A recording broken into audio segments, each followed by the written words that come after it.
saudara, selamat pagi. Kita ketemu kembali pagi ini dalam Morning Devotion. Selamat pagi saudara, apa kabar? Saudara, kita akan baca firman Tuhan dari 1 Tesalonika 1 ayat 2-10. Demikian firman Tuhan. Kami selalu mengucap syukur kepada Allah karena kamu semua dan menyebut kamu dalam doa kami. Sebab kami selalu mengingat pekerjaan imanmu, usaha kasihmu dan ketekunan pengharapanmu kepada Tuhan kita Yesus Kristus di hadapan Allah dan Bapa kita. Dan kami tahu, hai saudara-saudara yang dikasihi Allah, bahwa Ia telah memilih kamu. Sebab Injil yang kami beritakan bukan disampaikan kepada kamu dengan kata-kata saja, tapi juga dengan kekuatan oleh Roh Kudus dan dengan suatu kepastian yang kokoh. Memang kamu tahu bagaimana kami bekerja di antara kamu oleh karena kamu. Dan kamu telah menjadi penurut kami dan penurut Tuhan. Dalam penindasan yang berat, kamu telah menerima firman itu dengan sukacita yang dikerjakan oleh Roh Kudus. Sehingga kamu telah menjadi teladan untuk semua orang yang percaya di wilayah Makedonia dan Akaya. Karena dari antara kamu firman Tuhan bergema, bukan hanya di Makedonia dan Akaya saja, tapi di semua tempat telah tersiar kabar tentang imanmu kepada Allah. Sehingga kami tidak usah mengatakan apa-apa tentang hal itu. Sebab mereka sendiri bercerita tentang kami, bagaimana kamu sambut dan bagaimana kamu berbalik dari berhala-berhala kepada Allah untuk melayani Allah yang hidup dan yang benar.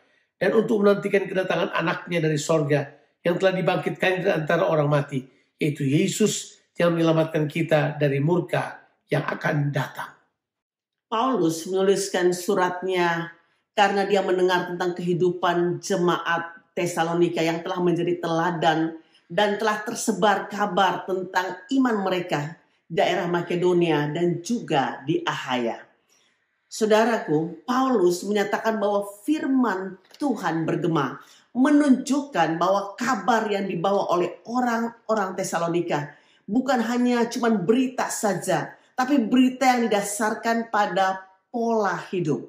Karena itu saudara, Paulus bersyukur dengan mengingat pekerjaan iman dan juga usaha kasih dan ketekunan pengharapan mereka yang telah bertumbuh dengan sangat besar, saudara, sehingga telah memberi dampak bagi orang-orang lain. Jadi ayat-ayat ini berisi ucapan syukur dari Rasul Paulus sebenarnya.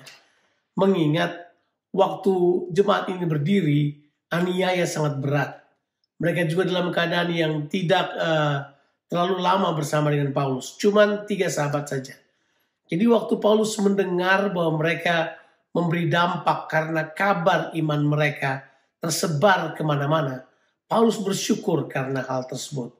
Dan dalam tulisan ini, dalam ayatnya kedua sampai ayatnya yang ke-10, Paulus mau beritahukan bahwa, hey, kamu memang sungguh-sungguh telah melihat kalau kita mengikuti program Allah, maka segala sesuatu akan berjalan dan Tuhan akan membawa kita kepada pertumbuhan yang Dia inginkan. Karena sekalipun mengalami tantangan, mereka tetap bertumbuh. Sekalipun mengalami rintangan, mereka tetap menerima firman Tuhan. Ada kekuatan dalam diri mereka yang luar biasa. Sampai Paulus berkata begini, sekalipun kamu menderita, kamu telah menerima firman Tuhan. Bukan cuma sebagai perkataan manusia, tapi sebagai perkataan Allah dalam kehidupan mereka. Ini telah membuat Paulus berbangga hati. Dia berkata gini, luar biasa jemaat ini.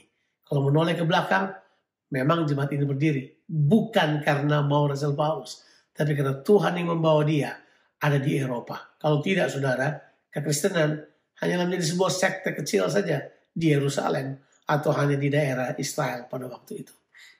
Saudaraku, Paulus juga menunjukkan bagaimana mereka menjadi teladan dalam beberapa hal ini, yaitu mereka mengikuti teladan Tuhan dan juga mengikuti teladan para pemimpin-pemimpin.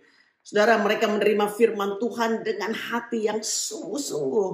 Mereka rela menderita bagi nama Tuhan dan mengizinkan untuk Roh Kudus bekerja dalam kehidupan mereka. Itu merupakan tanda yang luar biasa. Kalau kita mau menjadi impact, supaya kabar tentang pekerjaan iman kita dan usaha kasih kita dan kemudian pengharapan yang kita miliki di dalam Tuhan, maka kita perlu sekali untuk pertama mengikuti teladan Tuhan yang Tuhan nyatakan lewat para pemimpin.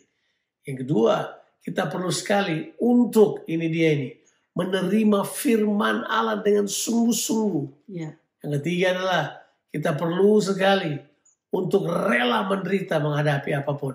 Tapi yang paling luar biasa adalah mengizinkan Roh Kudus bekerja di tengah-tengah kita. Roh Kudus yang akan membawa kekuatan bagi kehidupan kita. Makanya Paulus berkata ini, kamu ini berdiri karena Tuhan. Jemaat ini berdiri karena Tuhan.